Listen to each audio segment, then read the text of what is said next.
Alright guys, I am back. Welcome to my Call of Duty gaming channel. I am NESSINATOR1. Now let's get into what I want to cover right away in this commentary, because I have quite a bit to cover. But more or less it's going to be kind of a freestyle, free-flow commentary.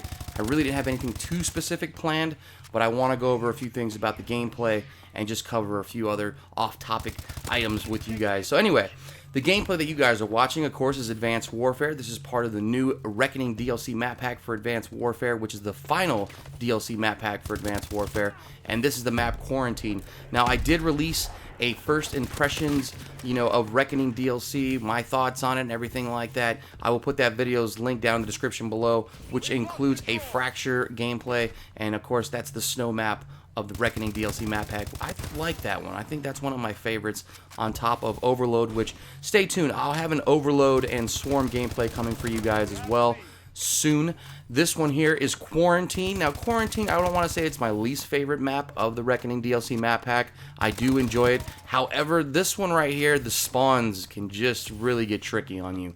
When I first played this map pack, this is the first map that I played, and man, I was just getting shot in the back. I would, walk forward, and I'm right out of spawn, and I just kept getting shot in the back, shot in the back, shot in the back.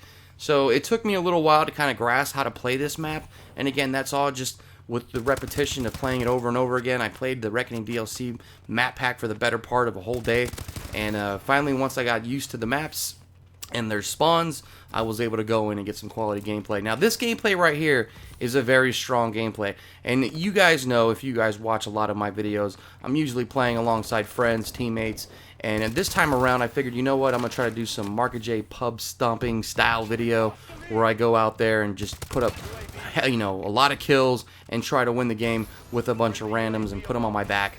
But unfortunately, I'm going to give you guys a spoiler. Yes, I do have a very good game in this gameplay. However, we end up losing the game. I'm not going to tell you about how much or how. You'll see the heartbreaker at the end there, and I'll go over that with you as well.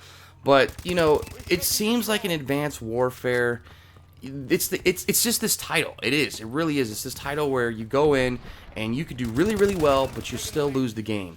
And I'm talking about dropping 40, 50, 60 plus kills in TDM, which is, of course, now 100 kills, and you still end up losing the game because your teammates cannot even muster up, between the 5 of them, 30 to 40 kills. Everybody has, like, 3, 4, 5 kills and 30, 40 deaths. And I don't know why that happens. Well, I kind of do. I would have to probably blame skill-based matchmaking for that. Any other Call of Duty title, if you were to drop that many kills, you have a very high likelihood of winning the game. But not in Advanced Warfare. No, not in Advanced Warfare. You could drop that many kills, and the game will be close, and then you'll end up losing, and you're like, how did I lose that game? And when the final scoreboard pops up, you're just like, okay, I see why I lost that game. And again, that never really happened too often in other Call of Duty titles. I don't remember that happening too often. But in this Advanced Warfare, it's taught you that you can still lose those games. So I don't know if Black Ops 3 is going to be anything like that, or if it's going to be reminiscent where you can go in there and truly pub stomp by yourself. And Black Ops 2, that's where it all started, because people were able to go into lobbies, and if you were a good player, you could pub stomp and carry a team to victory because your teammates were still somewhat competent. But in Advanced Warfare, they put you with the worst of the worst if you are a good player, and most of the times you'll end up losing the game when you play by yourself. If you look at some people like Elite Shot and Market J's, their win-loss percentages, they're really, really low. And I'm not saying that because they're really bad players. They're really good players. But unfortunately, with Advanced Warfare, it puts them, since they're really good players, with really bad players, and they end up losing games because they can't carry these teams of noobs that they really do not contribute anything to a victory, except for about 30, 40 deaths, and that doesn't help at all. So, it is what it is. You go into it, you play it. Hopefully Black Ops 3 will be a little bit different. Hopefully it doesn't have the whole skill-based matchmaking. We haven't heard anything, or I don't think anybody's spread a rumor as far as Black Ops 3 having skill-based matchmaking. I really hope it doesn't. I hope it's connection-based and location-based like all the previous Call of Duty titles were, and we can get back to just, the way things were, where you can go in there and, have a good time by yourself. I think that's another reason that a lot of people didn't enjoy games like Ghost and Advanced Warfare, because there is a lot of lone wolf type players out there that they see these players go into games and carry a team by themselves and drop 50, 60 kills, and they want to be those type of players. and they're not. And then they go into these titles, which, again, I'm not saying they're not where they can't, because Black Ops 2, even if you weren't the greatest player, there were those games where you could still do well and carry a team to victory.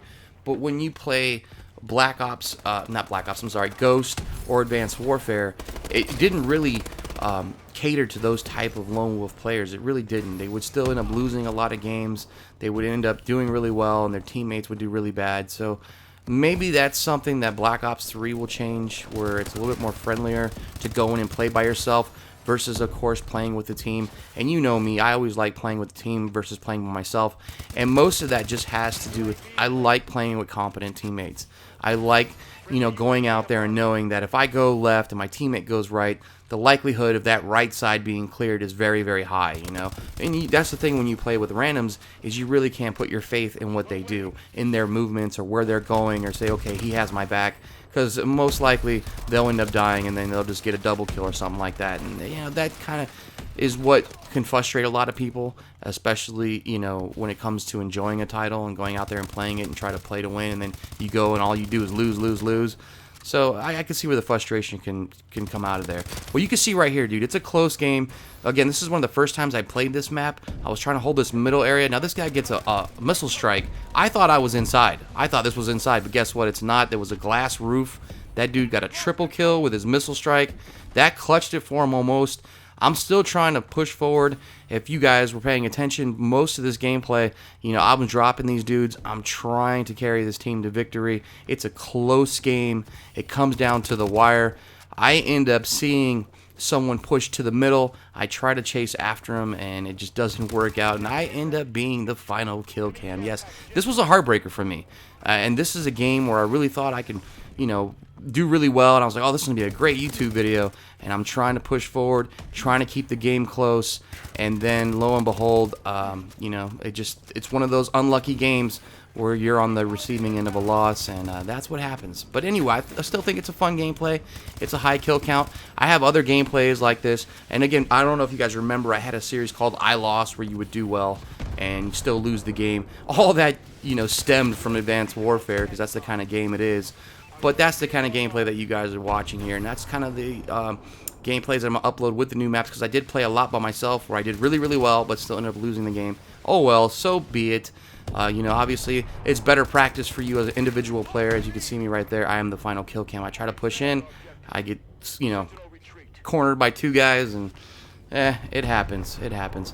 But it's still good practice for your individual skill. You guys, thanks for all your views, all your subscribes, all your likes.